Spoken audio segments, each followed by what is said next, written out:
చేసుకున్నాం కదా, అది వేస్తున్నాను చూడండి.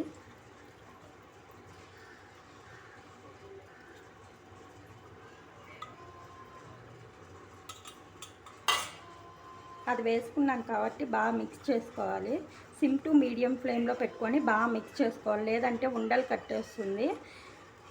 ఒక 2 మినిట్స్ అలా కస్టర్డ్ పౌడర్ వేసినాక మిక్స్ చేస్తే మరి స్టవ్ ఆఫ్ చేసుకునేస్తే బాగా చల్లారినాక ఫ్రూట్స్ అన్నీ వేసి మనకు నచ్చిన డ్రై ఫ్రూట్స్ అవన్నీ వేయచ్చు. డ్రై ఫ్రూట్స్ వేయాలని ఇవే వేయాలని ఏం లేదు, అది మీ ఆప్షన్. డ్రై ఫ్రూట్స్ వేసుకుంటే వేసుకోవచ్చు, లేదంటే లేదు.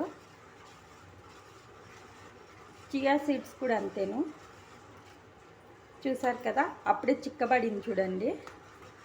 ఇంకా 2 మినిట్స్ అలా మనం హై టు మీడియం ఫ్లేమ్లోకి పెట్టుకొని కదుపుకుందాము.